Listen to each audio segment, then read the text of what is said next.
Okay, very good morning everyone. I'm going to be delivering the brief today. It's the 20th of March 2018, coming up to the end of the first quarter of the year already. A couple of topics I want to be discussing today. I'm going to start off with the equity market sell-off we saw yesterday, triggered I feel by a couple of factors, namely Facebook, also some growing risk-off sentiment led by a couple of factors which we're expecting this week. We're then going to look at the particularly volatile FX market we saw, looking at pound versus the dollar as well as euro versus the dollar. Very significant day to actually be trading those FX pairs, especially in light of the fact that we have an FOMC meeting later on this week. We're then going to touch upon commodities, and I'm going to hand it over to Sam, who's going to look at the technical setup for the day. So let's start off with looking at the charts and how we traded yesterday. I'm going to start with the equity market in this situation. Okay.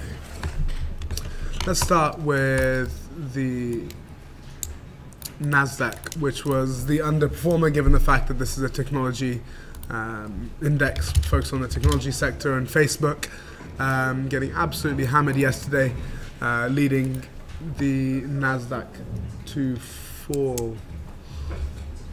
Sorry, Sam, there's a bit of an echo somewhere. Okay, so what first of all triggered this sell-off? If I just transition across, we can see these are the Facebook share prices yesterday, trading at about the 185, falling very steeply down to the 174, and this was triggered off by revelations that a company called Data Analytics, who was the analytics company used by Donald Trump's presidential campaign, misused access to information that they had. The access that they had was mainly there for academic research, not for advancing the agendas of politicians and using the data of over 50 million users. And this has sort of sparked off a debate with regulators. So over here it says regulators turning up heat on Facebook, but this is not just Facebook, this is looking at the social media complex as a whole. So there's a contagion risk here that if we start to see regulators crack down on Facebook, well, will that filter through into Twitter, etc., etc., and then this would become sort of a more broad-based issue in the financial services sector. Now, my personal belief is we're going to sort of brush this off. You know, these big companies ultimately do manage to get away with it more often than not, but you know, it is a bit worrying that a company which had access to data, now whether or not this data is accessible to everyone is still under debate, but the main reason they had this data was for academic research, but yet they were able to use this to ultimately influence the presidential election. Now, I didn't realize this was going to become such a big deal, but I was watching, I think it must have been a Channel 4 documentary on this at the time. But it is quite interesting to keep an eye on. Also, I did some crude numbers here. You can see that they are facing potentially fines of $40,000 per head. Now, if we look at the numbers, 50 million users of social media were affected. So I did some crude numbers here. 50 million times by 40,000. And both calculators I used gave me a reading of 2E12. And after some investigation, that turns out that's 2 with 12 zeros after it. That's no 2 with 12 zeros after. That's $2 trillion potential fine being faced by Facebook here. And if obviously this becomes a bigger deal and they start looking into how other technology companies or social media technology companies have been behaving, that could have obviously a drastic impact. And this ultimately, I think, was more of a catalyst to the equity market selling off than being, okay, not just a catalyst, but one of the biggest factors weighing on the technology sector. But we can't forget that this equity market has been trending lower. The Nasdaq was outperforming significantly, so it already had room to move lower. We came down to test the bottom of the range, but if we look at how this day materialized, you know, we only went one way. There was no choppiness, there was no let's go range bound first. This market sold off from the moment it opened and only having a bounce at its close. So this is a hugely negative day. This was again seen in the S&P 500 and the Dow Jones as well, coming under some significant pressure, but really bearish days here. I'm not altogether too surprised by this. I don't want to talk too much about the Fed because, you know, as you know, for the past week we've been saying all eyes on the Fed, all eyes on the Fed. But I think it becomes a little bit more interesting than just the Fed. And this is sort of understanding and reading price action, not just day-to-day price action, but how the market responded to key data sets. So if I transition across and look at a piece of data we had on Friday, so US consumer sentiment, yeah, this is the data. So US consumer sentiment came in at a whopping 102. Consensus at this point was 99.7, was it in line? Okay, massive reading on your forecast. So looking at it on 10-year, biggest reading in 10 years.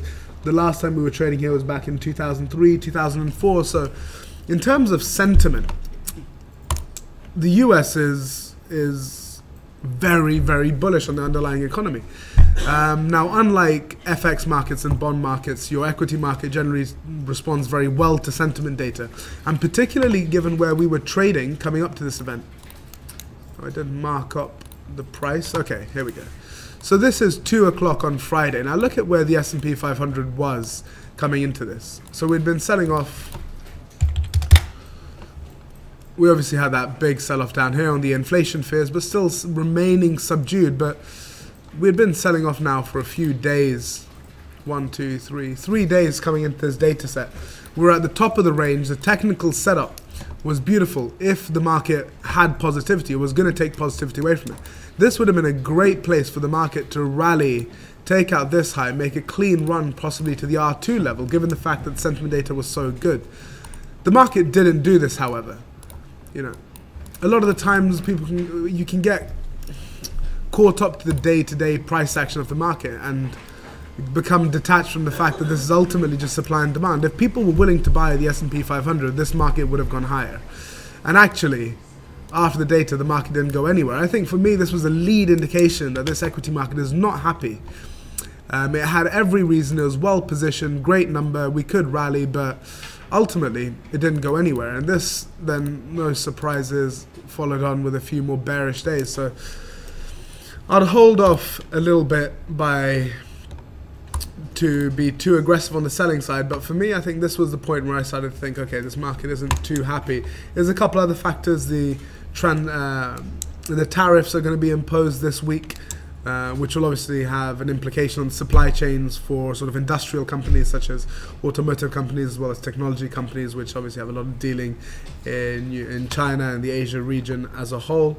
And on top of that, we also have the FOMC meeting this Friday. And having a look at where the market is priced, well, 93% of the market is now comfortable that a hike is coming. I wouldn't be surprised if this number goes higher. We start seeing 95, possibly 100%. This means we're expecting a hawkish hike. If this number reaches anywhere near 100, well, then we're expecting a hawkish hike at this point, and that means equity markets should sort of remain subdued. So a number of factors, I think, continued negativity in the equity market, sort of becoming apparent, giving a relationship between the price action and data that came out, that consumer sentiment giving a lead, coupled with contagion effects of this Facebook and Cambridge Analytica situation, and trade tariffs. So all three of these things weighing on the equity market. I wouldn't be looking to buy this market too aggressively, but Sam will be on the mic to discuss both the long and short opportunities shortly. Okay, let's move on. There was other interesting moves in the market. We had your FX pairs were really on the move yesterday. Now, generally speaking, if I was delivering the brief on Monday, funny enough, I would have said, guys, don't expect too much out of the day. I would have been wrong. Having a look at sterling first, this is where it all sort of started. We had some technical breaches in the spot market as well as the futures market of this 1.4 handle. As that market gave way, we saw continued upside. And this was first on sort of source comments that EU and UK were coming to an agreement on the transition deal. Then we had the EU Commission come out and confirm this. But the data sort of came between 10 o'clock and 12 o'clock. It almost started with Twitter, with the Deputy Irish Prime Minister tweeting that they had a good conversation with Michel Barnier and they all sort of appreciated the Irish issue. Was an important one to resolve. So hot and heavy data flow, first coming from source comments, then being confirmed by the EU Commission, really driving, and some technical breaches, all allowing sterling to ramp higher. Now, I was watching my stage 2 who have just advanced on to stage 3. Some of them traded this particularly well. So this FX market was something worth watching. Now, where did we end up trading? we have in the near term just found some resistance around this high we printed on the 26th. If we get through there, of course, you got R1 and then just above there, etc., etc. But Sam will be on to discuss that in just a moment. So sterling positivity now. Thank you, Yanis. Sorry. So just having a look at sterling, nice rally here. Now, in terms of, do I think we're going to be seeing momentum breakout trades to the top? Probably not. Look for a pullback would be my recommendation. Don't be too aggressive with this market. This is, you know, there may have been some outside bets that this transition deal wasn't going to go through, but I think, you know, majority of the market who have access to the buy and sell button were already comfortable that this transition deal was going to go through. So if you're expecting them to be sitting there hitting the buy button aggressively, that's probably not going to be the situation. They may be looking for pullback. So get into the mind of fellow traders to see how are they going to be executing their trades for you to develop a strategy in line with them for the greatest success. So that was your sterling move. Now this sterling moving higher is 16% weighted against the dollar index, so that was obviously allowing a bit of dollar weakness in the market. Then we had the euro, which again, nice powerful move to the upside. Of course, UK and EU transitional deal is positive for the euro, but nowhere near as positive as it is for sterling. So maybe some positivity in the euro plus a bit of dollar weakness. But what really caused this market to move yesterday, actually, there was a beautiful short setup that I was looking at, which was this pivot initially in the day. A great place to get in short, ultimately finding some support mid-range. But what caused this market to drive higher was these ECB source comments, which went on to say policymakers shifting debate to steepness of rate path. So the conversation has advance from this end of QE, and it even goes to say that even Dove's accepting that QE should end this year. So in terms of my view, the market is now comfortable. Sorry, Kava and Yanis, I have changed over now. Are now comfortable with the fact that QE is coming to an end. The debate was really, is it ending in September or December? I mean, materially, given the fact that trillions of euros have been pumped into the market, what difference does an extra 19 billion do? Not very much. So that's over and done with. I think the market is now comfortable that QE will run till the end of the year. Also, given the trade war issues that are going on with the United States, I don't think they're going to be coming to a hard finish before then. So QE is coming to an end this year. This is where the market is comfortable with at the moment. But just source comments reiterating this fact. So this is the ECB now feeding into the market what they should be expecting. The debate now moves to the steepness of the rate hike path, with Dove's fearful of stoking rate hike expectations. So we are expecting at the moment the first rate hike to be in Q2 2019, and then thereafter the conversation will then develop as to how gradually, how aggressively we start to hike interest rates. So I think the ECB is going to remain relatively calm here. They're not going to jump the gun. They're telling us beforehand that QE is coming to an end at the end of this year through source comments, and you should start pricing in the fact that we have a second rate hike, our first rate hike in Q2 2019. Now, further developments on this story will come in June or July because of the potential trade war and FX risk, given the fact that where the euro is trading at the moment. Just before I move on to the data, I just wanted to look at so we looked at the FX and equity market. Let's quickly talk about your commodity markets. With equity markets selling off, we have seen some modest upside in gold here, just trending higher. Giving back half of those gains at the moment, just coming to test this key support level we were looking at yesterday, this triple bottom range. So gold coming under a bit of pressure, but that risk on move plus the dollar weakness, this is euro dollar going up, cable going up, weakening the dollar plus risk off.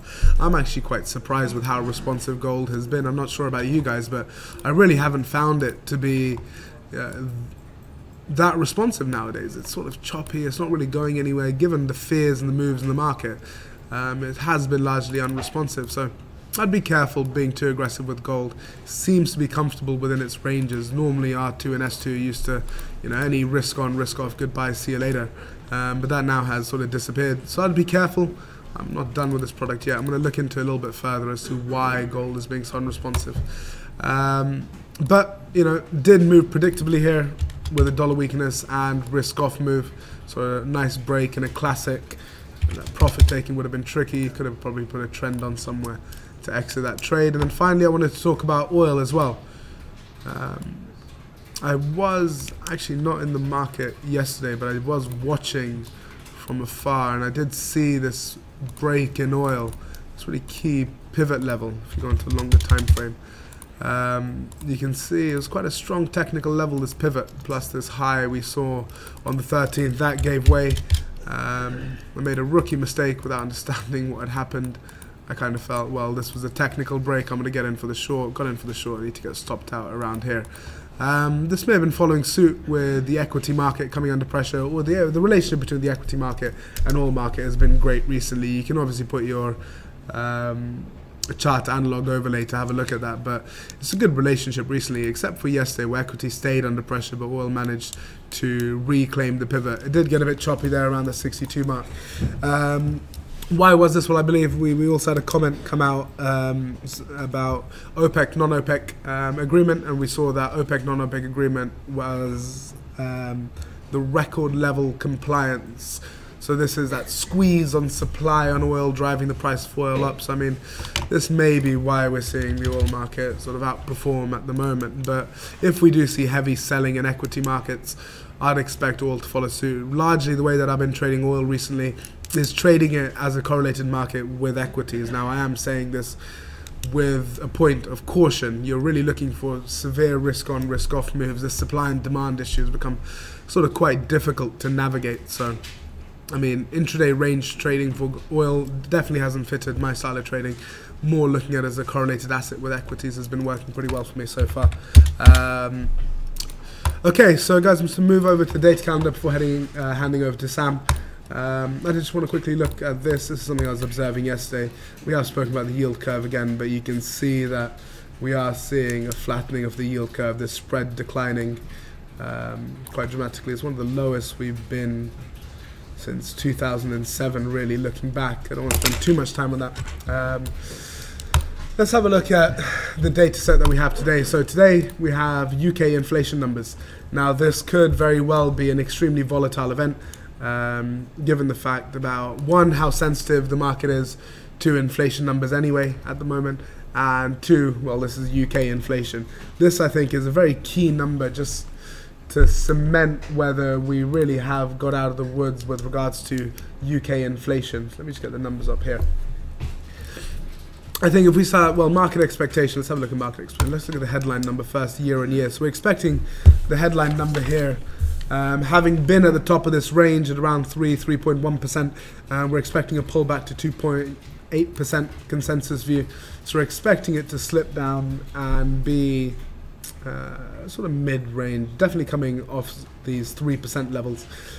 So what I would be looking for here is if we saw, let's say, a number below 2.7, I think that would spark some sterling weakness, and a number but at 3, especially 3.1, I think would be quite a violent event. So above 3 would see sterling positivity, 3.1 definite sterling appreciation. A break of that, you know, I wouldn't be surprised if we see a very strong market move. So that would be your CPI headline numbers. Looking at your core inflation rate, which has sort of been stable around this 2.7%, this is a real ceiling here for UK inflation. So consensus view of 2.5%, we're expecting a 0.2% dip, putting us back to levels we were in December 2017. If we get 2.5, that will be in line with expectations. The breach of 2.4%, maybe 2.3%, definite sterling weakness. If we print at 2.7 or above, definite sterling strength. Given the fact that, well, if we just compare these two charts, this is quite volatile, obviously. This is your headline figure, including your volatile food and energy, this being your more stable product. If we see 2.7 or 2.8, I mean, this is going to be an extremely strong move to the upside. So remember to take the headline number as well as the core number, both in context with each other. I often get asked what's more important. There's no rule of thumb as to what's more important. But given we're looking at sort of how the UK economy is reacting post-Brexit, my personal view would be that if I had to weight the importance of core inflation versus headline for this particular event, I would give core inflation a 51% importance, just given we want to see what the broad-based inflationary pressures are in the UK, as opposed to sometimes the misleading headline figure. Finally, just touch upon, I don't think the month-on-months are going to be that significant. Of course, if there is strong deviation from expectation, that may have implications on the market. So for your month-on-month consensus views of 0.5%, which is right up here at the top of our range, sort of. So break of 0.7%, maybe some modest sterling strength, or below minus 0.5. So we're really looking for a break of the higher, break of the low. But guys, with the month-on-month, please put them in context with your year-on-years, your headline year-on-year CPI numbers, and your headline core inflation numbers. So that's going to be your main event for today. So I'd be very unhappy to see anybody, any of the new guys trading sterling ahead of this event.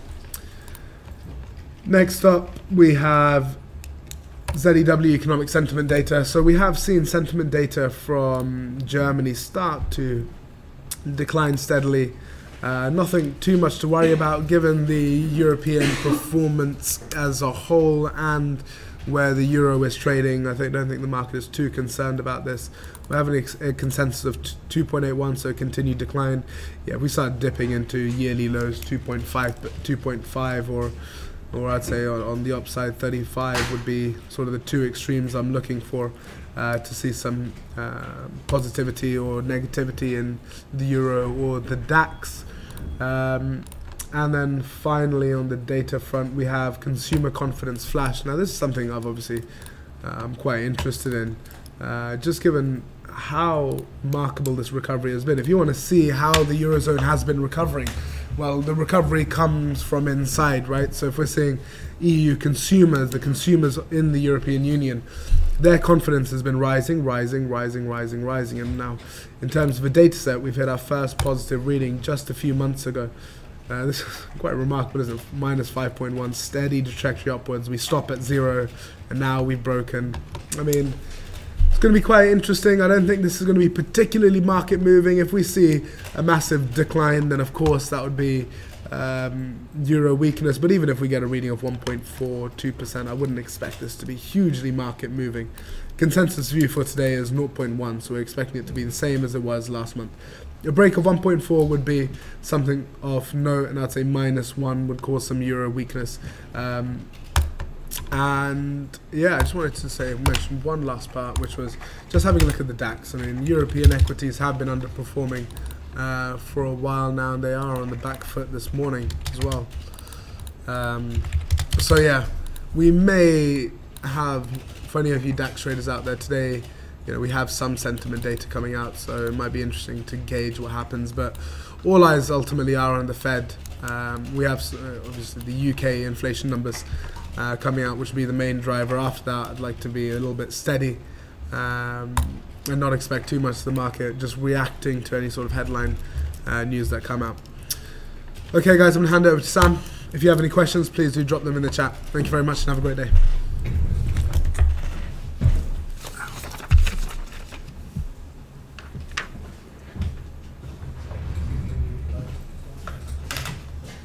Thanks, Saif. Yeah, just have a quick look over. We'll start off with the DAX that's up on the chart here, which is just perhaps pushing down a bit lower, continuing really the trend that we saw yesterday. In terms of levels to the downside, we've got one not too far away from the low of the day here. Let me just get the rectangle up just to say a couple of areas of what were resistance last night to be considered as support today going forward.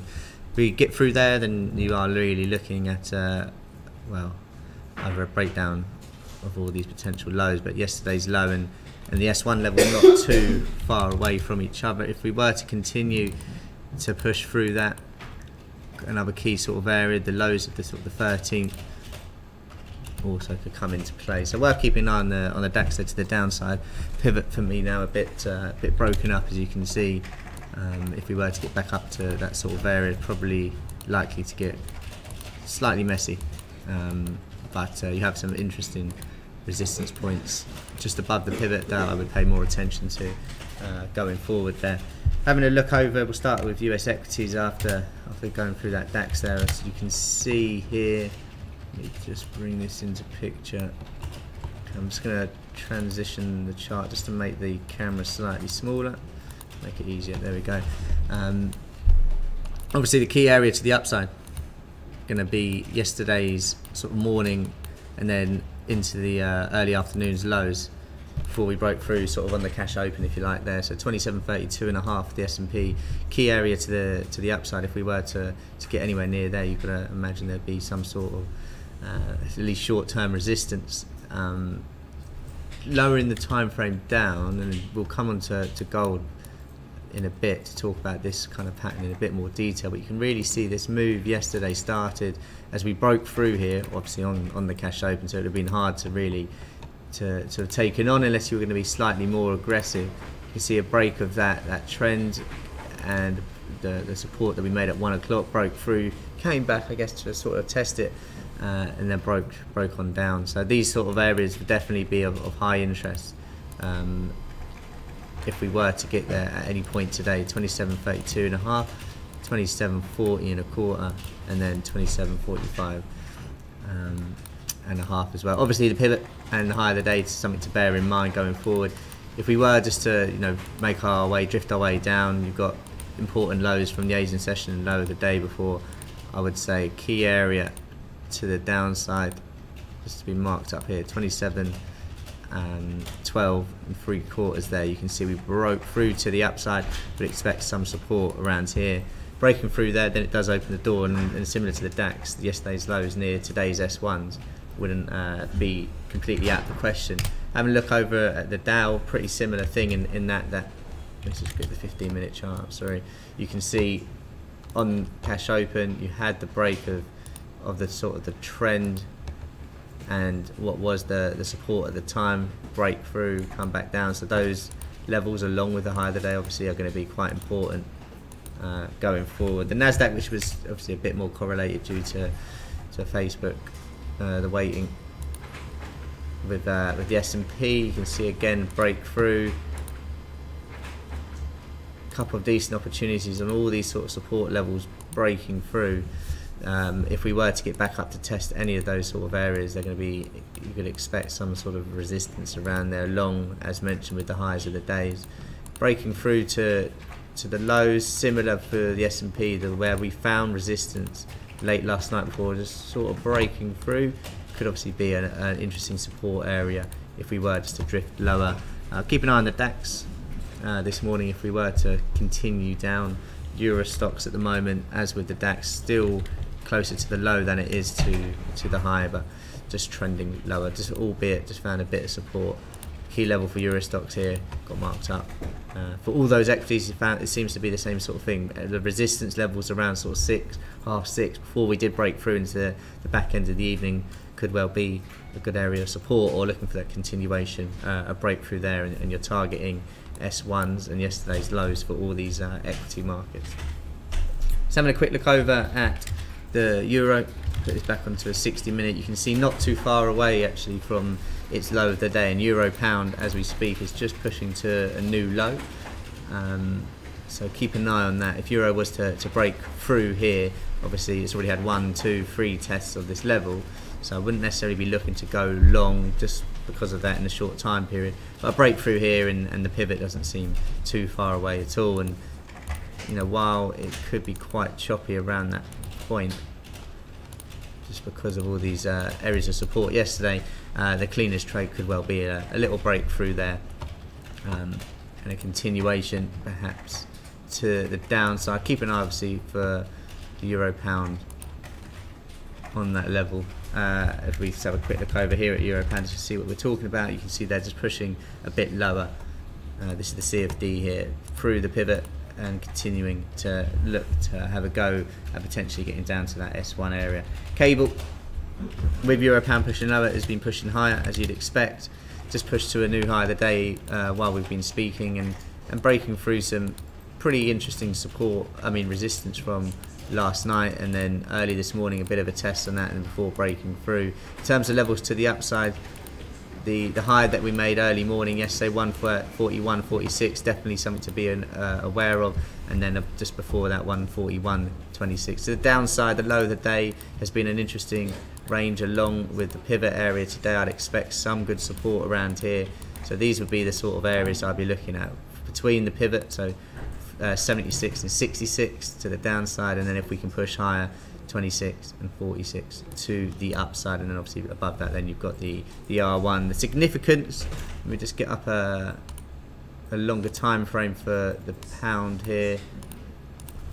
You can see the significance of that high. We really did have a breakthrough key area of resistance, albeit we closed underneath, but in terms of a longer chart, that's the highest we had been since early February there, or mid-February, as you see. Look over the other currency pairs quickly that we sort of focus on here. Aussie dollar still drifting lower. We talked in the briefing yesterday about possibly taking this trade opportunity on, which worked quite nicely. Didn't quite get there to the tick, but obviously using that zone and being a bit more aggressive, it worked quite nice as well. To the upside here, R1 still looks good along with this pullback where we found resistance. I think this trade as a whole, risk reward sort of targeting where would be yesterday's high. To obviously when you go short at R1, this could be a good profit target as well. In terms of if we were to continue pushing lower, and we're not a million miles away from S1, which is pretty much the low of the day as well, a breakthrough there, and yesterday's low can sort of come into play. On the longer time frame, you can see we haven't been down these lows for quite some time, and it's actually worth putting it on a longer time frame daily chart here, and you can see, well, if we were to break and make a new low, it has got a fair bit of room to go to the sort of the next significant market level. Oil, which on this daily chart, we mentioned it yesterday in the briefing, had this nice trend line, and it looked like again it was going to hold yesterday as we did push lower through that pivot, and the high that you see now just starting to, I guess, did we close above? Not really, but definitely one to keep an eye on here is if we do get a continued push and a close and it's lower that time frame down, you can see R1 holding for now. But yeah, from a technical sort of pattern, if we do get a confirmed break above here, could be that the only way is up again. In terms of levels of support, you've got the high that we saw on Friday and R1. The safer sort of trade may well be looking at, give me 1 second, yesterday's high or the previous high that we had this morning before breaking through. These could be good areas of support for sure if we were to push back on, so around sort of 62.40. The high of the day, double top. Let's have a quick look over gold to finish, and I was talking to Jay yesterday in the room on the trading floor about where gold could find resistance on the way higher, and you can see a pretty significant move actually as equities were coming under quite severe pressure. And I've mentioned this before, but a lot of the time it is quite useful to look back at the chart and just sort of see where the previous move happened, where did the sellers really take over. And you can see here, it's this move, obviously in hindsight it's always easy to say these things, but we were talking about it at the time, and you can see here on Friday found support, then we broke through. Sellers really took over at this sort of point. And then if I just lower the time frame down, so we still got that resistance line on. Let me just go to where that is. Okay, 5 minutes up here.